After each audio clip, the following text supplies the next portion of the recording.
23-year-old Michael Bellis is behind bars for fatally beating his 51-year-old mother Alina Vayner. At around 1 a.m. on Monday the 17th of July, authorities responded to a residence at 1975 Middlesex Street in Lowell, Massachusetts for a 911 call reporting a woman had been assaulted and was struggling to breathe.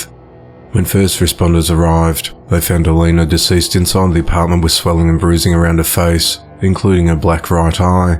She was pale and cold to touch with pooling of blood to her back, as well as bruising to her left hand and red marks to her neck. Authorities said that Michael was the one who called law enforcement to report his mother had been severely beaten. He reported that his mother was in distress and barely breathing, and she looked like she had been in a fight. Michael, University of Massachusetts Lowell, told police his mother was breathing moments earlier, which was inconsistent with her apparent condition. Investigators said it appeared as though she was in a physical struggle that resulted in her death. Officers also observed injuries on Michael's hand, and he told officers that he fell on the floor. Authorities said that Alina, who was from Reading, was visiting Michael at his condo over the weekend. During the visit at some point, a physical altercation occurred that resulted in Alina being severely beaten and suffering multiple injuries to her head and neck. Officials arrested Michael on charges of assault and battery on a family member and assault and battery causing serious bodily injury. He remains held without bail. An autopsy is pending to determine the victim's cause and manner of death, and additional charges against Michael are anticipated in the coming days. The investigation into the matter continues. 20-year-old Joshua Morley is behind bars after severely beating his girlfriend's 5-year-old twin boys and placing one of them in a washing machine. The abuse occurred on Wednesday the 12th of July, while the children were in Joshua's care at an apartment in Louisville, Kentucky. That same day, police were called to Norton Children's Hospital after the twin boys were brought in with extreme injuries. They were admitted to the emergency room with blunt force trauma to their genitals and foreheads. One of the victims also had blunt force trauma to the abdomen, as well as an acute liver injury. While interviewed separately, both boys told officers that Joshua held them up by their hair and punched them several times in their foreheads and private areas. One of the victims told police he was put in the laundry by Joshua. He said it was dark and he couldn't breathe. The other victim told officers he saw Joshua put his brother in the washer and close the lid. He also said he heard the machine making noises. At around 8:30 p.m. on Thursday the 13th of July, Joshua was arrested at his Louisville home and he was charged with 3 counts of first-degree criminal abuse. The following morning, he was arraigned in court where a not guilty plea was entered on his behalf. Joshua has been held at the Louisville Metropolitan Department of Corrections with his bond set at $50,000. He was ordered to have no contact with the twins or their mother. The next court appearance is scheduled for the 24th of July.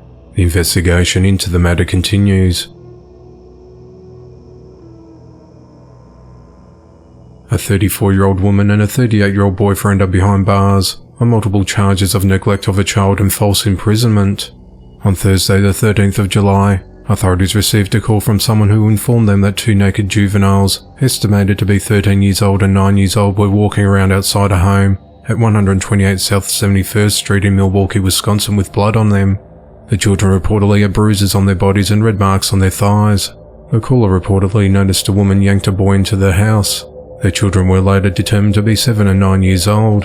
Officers arrived at the scene and learned that the woman, Katie Kosh, violently dragged the child back to the house. As officers got closer to the house, they heard what sounded like a quieter cry or whimper. Katie then exited the home through a side door. The responding officers spoke with Katie, who appeared to be flustered and anxious. She said her father died and her kids broke a window. The officers went inside and noted it looked like a terrible hoarding situation, with trash all over the place and feces smeared all over the walls of one of the bedrooms.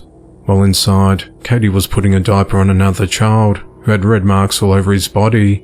Additional officers arrived, and Katie told them, "I'm sorry. I'm so sorry. I'm so afraid." Officers found a mound of trash and garbage outside the children's bedroom, which also smelled like urine and feces. A latch was placed on the outside of the door to lock them in. Katie acknowledged that the home is not habitable. Katie said she lived at the home with her boyfriend Joel Mankey, who refers to himself as their stepfather. When officers spoke with Joel, he said he boarded up the windows in the kids' room to keep the children from bothering the nosy neighbour. He added that he locked the door to prevent them from walking around the house at night. Over the 3 years that Katie had been living with Joel, she never took the kids to the doctor or enrolled them in school. She said that she homeschooled them, but admitted that she doesn't have proper curriculum for them. A witness told police he saw one of the children sitting outside naked and said he looked like a caveman. Several other witnesses said they'd never seen the children before. Medics took the children to a hospital, where their hair had to be cut because it was full of matted feces. Katie said that's okay, because the kids needed a haircut. Katie and Joel are held at the Milwaukee County Jail. Katie's bond's been set at $30,000, whereas Joel's has been set at $6,500. The investigation into the matter continues.